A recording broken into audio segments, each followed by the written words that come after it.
Dobro, glede na to, da smo sklepčni, predlagam, da začnemo 13. izredno seje Komisije za kmetijstvo, gozdarstvo in prehrano v Državnem svetu. Najprej vse svetnice, svetnike, člane komisije in pa ostale goste prav lepo pozdravljam. In predlagam, da gremo kar na samo vsebino. Se pravi, za danes, kjer je izredna seja, je predlagana samo ena točka, to je predlog zakona o dopolnitvah zakona o nujnih ukrepih na področju zdravstva, skrajšani postopek. Predlog zakona je objavljen na spletni strani Državnega zbora in smo ga dobili v elektronski obliki in smo ga, verjamem, tudi preučili. Na predlagani dnevni red odpiram razpravo. Želi kdo še kakšne razširitve ali pa kaj drugega v zvezi z dnevnim redom? Če ni, dajem na glasovanje, kdo je za to, da se predlagani dnevni red potrdi. Hvala lepa. V dvorani je 5 svetnikov, pomeni, da smo sklepčni. Vsi smo glasovali za, tako da je dnevni red sprejet. Lahko preidemo kar na samo to srednjo točko. To je, kot sem že prej omenil, predlog zakona o dopolnitvah zakona o nujnih ukrepih na področju zdravstva, skrajšani postopek. Zakon je vložila prva podpisana poslanka Državnega zbora, gospa Andreja Žabret. Lepo pozdravljen, sem prav prebral. Zabret. Hvala lepa, še enkrat lep pozdrav.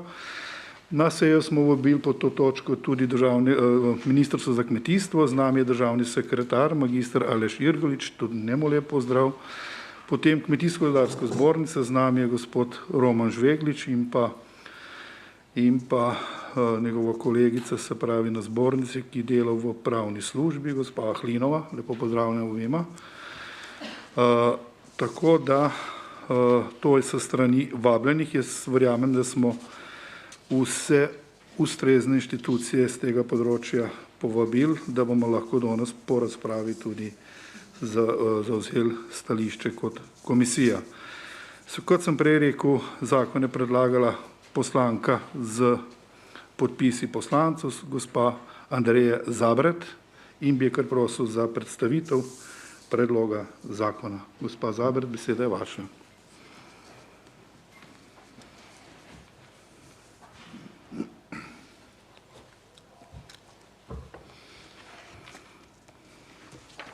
Lep pozdrav vsem, spoštovani predsednik komisije, svetniki, svetnice, predstavnik Ministrstva za gospodarstvo in ostali vabljeni. Z epidemijo koronavirusa se v naši državi soočamo že dobro leto in pol. 4. marca lanskega leta smo v državi zabeležili prvi potrjeni primer novega koronavirusa, 12. marca pa je bila prvič razpisana tudi epidemija, razglašena epidemija. Hitro širjenje okužb je terjalo pripravo ukrepov za pomoč ljudem in gospodarstvu in vlada je tako po vzoru drugih držav pripravila več interventnih protikoronskih zakonov, tako imenovanih PKP-jev. Do danes je bilo poleg 3 interventnih zakonov iz marca minulega leta sprejetih še dodatnih 9 PKP-jev in pa zakon o nujnih ukrepih na področju zdravstva, v kateri noveli tudi danes vam jo želim predstaviti. Eden izmed pomembnejših ukrepov za zajezitev širjenja okužb je tudi ukrep karantene, kot ga določa zakon o nalezljivih boleznih. V času epidemije pa smo uvedli še ukrep karantene na domu, ki predvideva 10-dnevno karanteno za posameznika, ki je v stiku z osebo, pri kateri je potrjena okužba z novim koronavirusom. Karantena pomeni začasno omejitev svobodnega gibanja zdrave osebe. Pri karanteni oziroma karanteni na domu gre torej za omejitev svobodnega gibanja zdrave osebe. Posameznik, ki mu je odrejena karantena, torej ne more oditi v službo. Ker pa je zdrav, seveda za čas odsotnosti z dela ne more prejemati bolniškega nadomestila. Zato so PKP-ji naslovili tudi te situacije. Delavci v karanteni so bili upravičeni do nadomestila plače za čas trajanja karantene, država pa je sredstva nadomestil povrnila delodajalcem. Jeseni lanskega leta se je epidemiološka situacija močno poslabšala. 5. protikorona paket je predvidel ukrep nadomestila plač delavcem zaradi odrejene karantene, ki je predvidel tudi nove situacije. se pravi nezmožnost opravljanja dela zaradi višje sile, zaradi obveznosti varstva, ustavitve javnega prevoza ali zaprtja mej. Ukrep je veljal za zaposlene s pogodbo o zaposlitvi in je za upravičence do nadomestila določil, nadomestilo plače, delodajalcu pa so bila izplačana sredstva povrnjena strani države. Nadalje je PKP predvidel tudi ukrep delno povrnjenega izgubljenega dohodka za samozaposlene, družbenike in kmete za čas trajanja karantene na domu ali nezmožnosti in opravljanja dela zaradi višje sile, zaradi obveznosti varstva otroka. Oba omenjena ukrepa sta veljala do 30. junija letos, potem pa je bil sprejet zakon o nujnih ukrepih na področju zdravstva, tako imenovani ZNUPS, ki velja še danes in od 1. julija ponovno ureja ureditev nadomestil plače delavcem zaradi karantene na domu ali nezmožnosti opravljanja dela zaradi višje sile, zaradi obveznosti varstva, ustavitve javnega prevoza ali zaprtja mej in povračilo izplačanih nadomestil plače. Ne določa pa ZNUPS več ukrepa delno povrnjenega izgubljenega dohodka za samozaposlene, družbenike in kmete za čas trajanja karantene na domu ali nezmožnosti opravljanja dela zaradi višje sile. In tukaj pride do te težave, o kateri govorimo. Zaradi tega so se namreč samozaposleni, družbeniki kot poslovodje in kmetje o ponovnem poslabšanju epidemiološke situacije v državi in ob naraščajočem številu odrejenih karanten na domu tudi za otroke znašli v hudi stiski, ki se s hitrim širjenjem okužb in povečevanjem števila odrejenih karanten le še povečujejo. V primeru, da jim je odrejena karantena, delo na domu pa se ne more organizirati, jim ne pripada prav nikakršno nadomestilo za izpad dohodka. Takšna ureditev je po našem mnenju prvič diskriminatorna, ponovno so samozaposleni, kot že pravzaprav kar nekajkrat pri sprejemanju PKP zakonodaje v diskriminatornem položaju, drugič pa je tudi nevarna z epidemiološkega vidika. Namreč številni samozaposleni so se med epidemijo soočali z visokim izpadom prihodka, vemo, da smo imeli lockdown in pač omejena je bila gospodarska aktivnost, in so bili primorani za preživetje porabljati tudi svoje lastne prihranke. In zdaj so se ponovno znašli v stiski in vemo, da se ponovno epidemiološka slika slabša. Včeraj je bilo potrjenih več kot 4276 okužb, tako da nikakor ne bo še nekaj časa verjetno situacije, ko se karantenske odločbe ne bi povečevale. In ker jim v tem primeru ne pripada nikakršno povračilo zaradi odrejene karantene, so zaradi golega preživetja velikokrat samozaposleni prisiljeni tudi v tem času delati, kar pomeni, da če dela ne more organizirati ali opravljati na domu, mora morda marsikdo kršiti to pravilo karantene in s tem tudi potencialno lahko širi okužbe. Sem pa seveda prepričana, da to ni v nikakršnem interesu samozaposlenih, še manj pa bi bilo v interesu države. Zato smo danes, kot sem že omenila, v situaciji, ko se ponovno soočamo z rekordnim številom potrjenih okužb, vedno več je odrejenih karanten in zato smo v LMŠ prepričani, da je res nujno potrebno sprejeti te ukrepe, s katerimi bi tudi samozaposlenim družbenikom in pa kmetom omogočili delno povrnitev izgubljenega dohodka v primeru odrejene karantene ali nezmožnosti opravljanja dela zaradi višje sile. Z upoštevanjem ukrepa karantene na domu namreč posamezniki ne ščitijo le sebe, temveč tudi celotno družbo. Zdaj v LMŠ smo že v začetku oktobra vlado pozvali, naj nemudoma uredi opisano problematiko. Zgodilo se ni nič, zato smo v LMŠ skupaj z demokratično opozicijo vložili predlog dopolnitve ZNUPS-a, ki prej omenjenim skupinam omogoča delno povrnitev izgubljenega dohodka. Rešitev je pripravljena po vzoru PKP 5, se pravi, gre za popolnoma identično rešitev, kot je bila v PKP 5, S tem želimo torej ponovno uvesti ukrep delno povrnjenega izgubljenega dohodka za samozaposlene, družbenike in pa kmete za čas trajne karantene na domu ali nezmožnosti upravljanja dela zaradi višje sile, zaradi obveznosti varstva otroka. Višina nadomestila ostaja enaka, kot je bila tista, do katere so bile navedeni upravičenci upravičeni do 1. julija letos. To pomeni 250 evrov za vsako odrejeno karanteno ali za čas, ko ni zmožen opravljanja dela zaradi višje sile, zaradi obveznosti varstva otroka, zaradi odrejene karantene ali druge zunanje objektivne okoliščine nezmožnosti obiskovanja vrtca ali šole, vendar ne več kot 250 evrov za 10 dni, 500 evrov za 20 dni in 750 evrov v enem mesecu. Upravičencu, komu se oziroma kdaj se upravičencu povrne delno izgubljeni dohodek, povrne se mu, če mu je ob prehodu meje odrejena karantena zaradi stika z okuženo če mu je ob prehodu meje odrejena karantena, če se vrne iz države, ki je bila uvrščena na rdeči seznam, če mu je bila odrejena karantena zaradi stika z okuženo osebo ali dela ne more opravljati zaradi višje sile, zaradi obveznosti varstva otroka, ki mu je odrejena karantena, se pravi tudi, če otroku odrejena karantena, ali pa zaradi druge zunanje objektivne okoliščine nezmožnosti obiskovanja vrtca ali šole otroka, v primeru tudi, če bi bile šole vrtci zaprti. Sem se šteje morda še toliko tudi, katere otroke se šteje, to se šteje otroke do vključno 5. razreda osnovne šole, otroke v prilagojenih in posebnih programih v osnovnih šolah s prilagojenim programom in v zavodih za vzgojo in izobraževanje otrok s posebnimi potrebami, ter otroke, ki imajo v odločbi o usmeritvi določeno pomoč spremljevalca.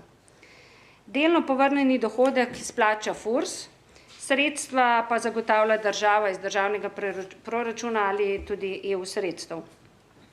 Zdaj, kar je pomembno tudi, da poudarim, da bo ukrep veljal za nazaj, torej od 1. julija 2021 dalje pa vse do 30. junija 2022. Zdaj smo že konec leta in glede na izjemno slabo epidemiološko situacijo, mislim, da moramo gledati tudi naprej in tudi v bodoče, še v naslednjih mesecih se bodo še naprej odrejale karantene in v izogib temu, da bi te družbene skupine bile ponovno pozabljene in želimo zagotoviti takšen ukrep tudi v prvi polovici prihodnjega leta. Sled vsega pač menimo v LMŠ in skupaj z opozicijo, da gre za nujno potreben ukrep, ki ga moramo sprejeti čim prej, zato vas naprošam, da komisija predlogu zakona nameni podporo. Če bojo morebitna še kakšno vprašanje, se bo tudi še na voljo. Hvala. Hvala lepa poslanki Zabrotovi za predstavitev predloga zakona. Se opravičujem, prvo podpisan je gospod Golubovič, kakor sem potem ugotovil. Ja, hvala lepa še enkrat. Naprej dajem besedo državnemu sekretarju na Ministrstvu za kmetijstvo, gozdarstvo in prehrano, magistru Alešu Irgoliču za stališče ministrstva. Ali lahko pridete za govornico, ker se seja prenaša?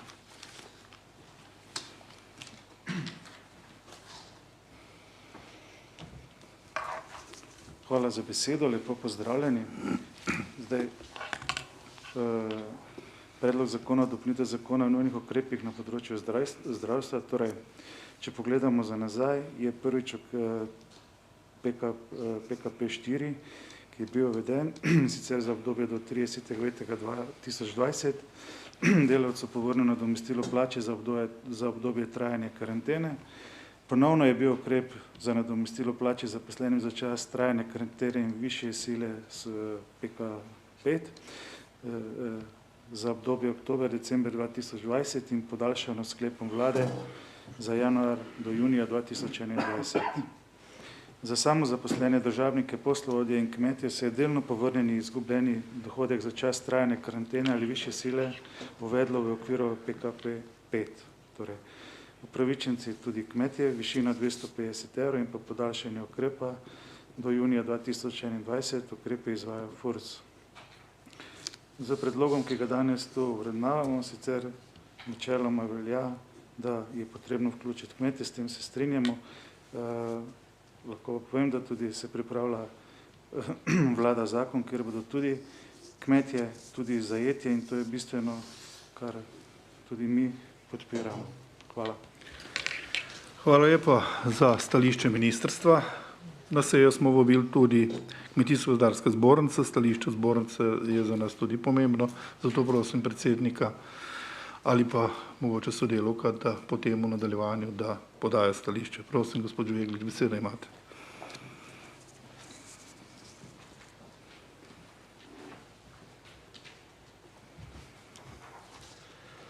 Lep pozdrav vsem skupaj, spoštovani svetniki, državni sekretar, predlagatelji zakona. V Kmetijsko-gozdarski zbornici seveda smo se skozi se zavzemali in se zavzemamo za to, da seveda ni diskriminacije med posameznimi poklici in seveda pri tem zakonu o nujnih ukrepih na področju zdravstva je prišlo do diskriminacije in so seveda kmetje bili in drugi samostojni poklici pri tej ureditvi spregledani, kar jih je seveda postavilo v neenakopraven položaj. Predlagana rešitev seveda odpravlja omejeno neenakost in je kot taka nujna, saj seveda porast okužb v državi in posledično ukrep karantene vpliva na vse delovne aktivne državljane, se pravi tudi na kmete. Vseeno bi pa želeli upozoriti, da morajo biti do nadomestila upravičeni vsi kmetje, ki so v času od 1.7.2021 do sprejetja novele že imeli izpad dohodka zaradi karantene ali nezmožnosti opravljanja dela zaradi višje sile oziroma drugih objektivnih okoliščin. Zakon sicer predlaga nadomestila za nazaj, vendar kot upravičence priznava zgolj zavarovance, ki bodo na dan uveljavitve zakona imeli, se pravi, da bodo zavarovani kot kmetje ali drugi samostojni poklici. V primeru, da je v vmesnem času prišlo do spremembe posameznikovega statusa, pa seveda do tega ne bi bili upravičeni. Zato seveda mi smatramo, da je potrebno za vse to zavzeti, tudi če je potem se mu status spremenil. Mi sicer zakon tle podpiramo in seveda pristojne pozivamo, da sledijo našemu predlogu. Hvala lepa. Hvala lepa. Je treba še kaj dodati? Ne. Preden odprem razpravo, bom pač sam par besed rekel o tej zadevi. Jaz mislim, da tukaj sploh si ne moramo privoščiti, da zakona ne bi podprli, ker je dejansko gre za to, da je zakon, da je ta zadeva izpadla, da so kmetje to pravico že imeli v sami poteku bolezni, da pa ta trenutek, ko gre za ta četrti val in pa nove okoliščine, da je ta zadeva izpadla ven in je tudi na koncu prav v nadaljevanju, kakorkoli bodo že ministrstvo in pa poslanska skupina sodelovali, naj se oni med seboj dogovorili, je to ta zakon, je to drugi ali je to tako ali drugače, ampak kmetje morajo priti do pravic, ki jih imajo ostali samo zaposleni v gospodarstvu in kmetijstvu. Tako je moje stališče, zdaj pa odpiram razpravo za člane in članico komisije. Prosim, beseda je vaša. Dobro, ja, gospa Marija Lah ima besedo, izvolite.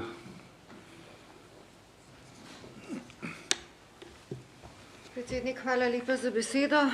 Lep pozdrav kolegom, svetnikom iz Komisije za kmetijstvo, kot tudi seveda vsem vabljenim in predlagateljem zakona. Jaz osebno bom zakon seveda ali pa predlog podprla, vendar bolj v obliki ideje kot take, ne pa kot oblika. To je, predsednik, to, kar si v bistvu že ti rekel, ne? Naj se v nadaljnjem postopku dogovorijo, ali je to del, kot mi je znano, se PKP 10 pripravlja, ali je to lahko del PKP 10, ali pa je to kot sprememba navedenega zakona. To je prva zadeva, ampak kot sem rekla, idejo za to nadomestilo za kmete in pa za samozaposlene podpiramo. Ključen razlog je to, bom ponovila samo to, kar je predsednik Žveglič že rekel, neenakost oziroma diskriminatoren položaj določenih skupin, ne pa to, kako se bo epidemija razvijala v bodoče, ali bo razglašena, ali ne bo, ali bo trajala, ali ne bo trajala, ali je število 4000 meja, ali ni in tako naprej. To so predvidevanja, ampak ključen razlog je neenakost med različnimi skupinami upravičencev. Nadaljna zadeva, ki pa se mi zdi sporna, pa je rok. Če sem prav razumela poslanko gospo Zabretovo, je predlagano to do 30.6.2022. To, kar je danes v zakonu omogočeno, naprimer za gospodarstvo, zdaj govorim, in nadomestila v obliki odstotka plač za različne primere, pri čemer je minimum določen za minimalno plačo, je do 31.12.2021, torej do konca letošnjega leta, pa od 1.7. seveda. Tako da menim, da bi tudi v tem primeru morala biti zagotovljena enakost, to se pravi do konca letošnjega leta, seveda za možnostjo podaljšanja, v kolikor bi se razmere, take kot so danes, nadaljevale. Zanima me tudi, kakšno je mnenje in ali je sploh zakonodajno-pravna služba mnenje na ta zakon že dala, kakšno je mnenje vlade, predvsem mi pa danes manjka tukaj tudi Ministrstvo za finance, oziroma tisto ministrstvo, ki bi moralo biti, oziroma ki bo nosilc tega zakona, tako da bi zaokrožili vsa ta mnenja in stališča in bili nekoliko bolj sigurni, kar se nadaljnega postopka tiče. Kot pa sem že rekla, idejo kot tako in odpravo te neenakosti pa absolutno podpiram. Hvala lepa. Hvala lepa za stališče svetnice članice komisije, gospe Lahove. Zdaj, mi smo kot zainteresirana komisija, matična komisija bo to obravnavalo jutri in predvsem smo obravnavali zaradi tega, ker je zakon tako važen, da ga je treba podprti. Treba ga je podprti tudi zaradi tega, da bo prišlo potem v nadaljevanju do pogovorov, sodelovanja in pa reševanja še tistih točk, katere niso tukaj navedene in pa na koncu malo me moti to, ko so zmeri, če na koga se pozabi na kmete. To je vedno v vsaki zadevi, kar sem že v tej sreni. Gospod Tomažič se je javil besedo, izvolite, besedo imate, potem pa Rožič in pa gospod Horvat. Ja, hvala, lep pozdrav. Se ni kaj dodati, ste lepo vsi povedali, da res zmeraj se na kmeta pozabi, zmeraj neka diskriminatornost do tega poklica in je prav, da se tu zdaj popravi in podpiram tudi razmišljanje gospe Lahove, da se stvar potem tudi v naslednje zakone, če bo še prišlo do tega covida problematike na tem področju, da se tu vključuje. Nima več kaj dodati, ste vsi povedali. Hvala. Hvala lepa za mnenje. Naprej ima besedo gospod Ladislav Rožič, izvolite.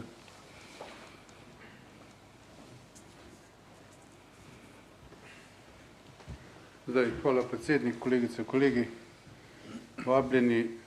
Sicer povedano je bilo, da pač predlog zakona tako treba podpreti, da ne bo diskriminacije. Ko sem pa iz predlog zakona bral pa prehodne določbe, pa tako piše not, da je velja od 1. junija do 31. decembra. In to zadevo se tudi nam dali v roke, nikjer ne piše, da bo še drug let. Vse tega nisem jaz dobil. In mislim, da na tej osnovi razpravljamo o tem gradivu, ki smo ga danes dobili. Aha, pa ste staro gledali. No dobro, sej boste preučevali. To smo podvojno dobili, okej. Ampak jaz mislim, da enostavno enakost pred zakonom mora biti. Do 31. decembra naj to velja, potem je treba pa za kompletno vse poskrbeti, tako za delavce, kot za kmete, kot za samozaposlene. Hvala. Hvala lepa tudi za to obrazložitev, to mnenje. Gospod Tone Hrovat ima besedo, izvolite.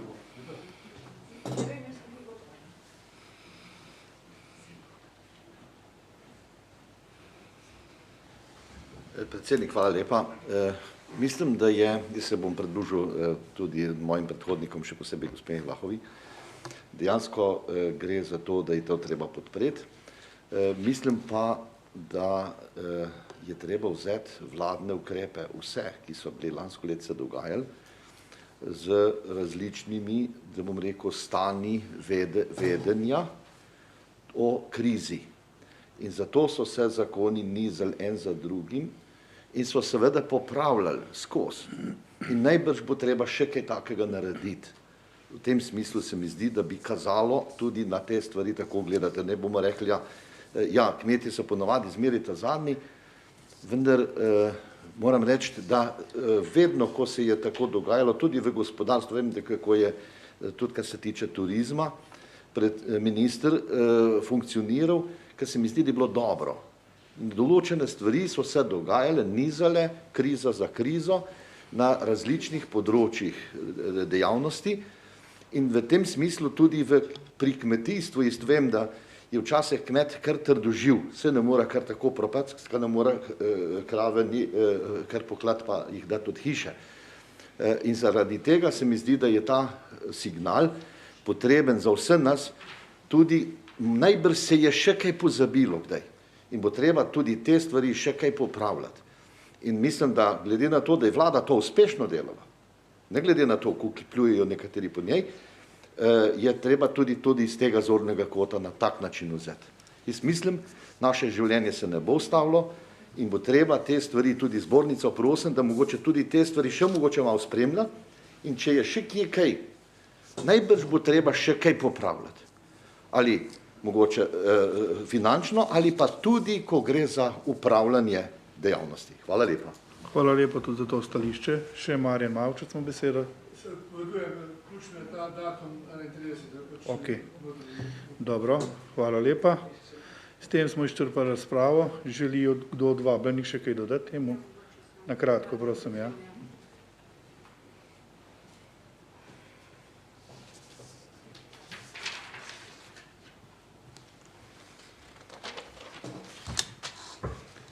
Ja, samo en kratek odziv mogoče, no, zdaj glede gospodarske zbornice, ki ste gospod omenil, kar se tiče v primeru spremembe statusa v tem času od uveljavitve zakona za nazaj bomo preverjali, če je to res tako, tako da če je bomo pač poskušali to zadevo tudi urediti. Zdaj, kar se pa tiče tega datuma neenakosti, se pravi 30.6. 31. za zaposlene pa za samozaposlene, da tako rečem, no. Mi smo pač poskušali ravno zaradi tega, ker se epidemija tako še vedno pač širi in se karantenske odločbe povečujejo, smo hoteli, da zadeva pač ne bo tako kratkega roka, samo do konec leta, bomo pa preučili z amandmaji, da mogoče to neenakost odpravimo. Morda pa bo tudi v tem času že tudi vlada, govori se tudi, da se bojo določeni ukrepi podaljšali, pa se bo mogoče tudi ti ukrepi z PKP oziroma z NUPS-a podaljšali, pa bo prišlo pač do istega časovnega. No, tako da bomo, če ne drugače, poskušali z amandmaji to rešiti. Zdaj, kar se pa tiče mnenja ZPS-ja in pa vlade, pa seveda ga še ni, ker jutri je pač danes je zainteresirano delovno telo, tako da jutri pričakujemo vse ta mnenja, pa bomo. Dobro, hvala lepa tudi za te dodatne obrazložitve. Želi še kdo kaj povedati v zvezi s tem? Če ne, potem zapiram razpravo in prehajam na odločanje. Sklep naj bi bil komisije predlog zakona podpira. Vsebina mnenja bo priložena iz vaših razprav in pa iz predstavitev zraven, tako da bo to razvidno. Še enkrat pravim, mi smo zainteresirani. Želja naša je bila samo ta, da pač pristopimo k temu, da na koncu vse pravice, ki so že bile, tudi vnaprej, se pravi za časa korona krize, se ohranijo in pa mogoče še razširijo. Vesel sem, da ste pripravljeni sodelovati tudi z vladnimi predlogi, ki so v pripravi, tako da računam na eno uspešno nadaljevanje. Dajem na glasovanje predlog sklepa komisije, predlog zakona podpira. Kdo je za? Hvala lepa, vsi za. Ugotavljam, da je mnenje, se pravi predlog, kot je na mizi, potrjen z naše strani. Se zahvaljujem. Še poročevalca, glede na to, da je Ladislav Rožič član Komisije za socialo, bi ga zaprosil, če bi on jutri poročal v imenu Komisije za kmetijstvo na matični komisiji. Je to v redu? V redu. Se vsem gostom in pa članom članice komisije zahvaljujem za udeležbo in se vidimo verjetno na redni seji. Hvala lepa.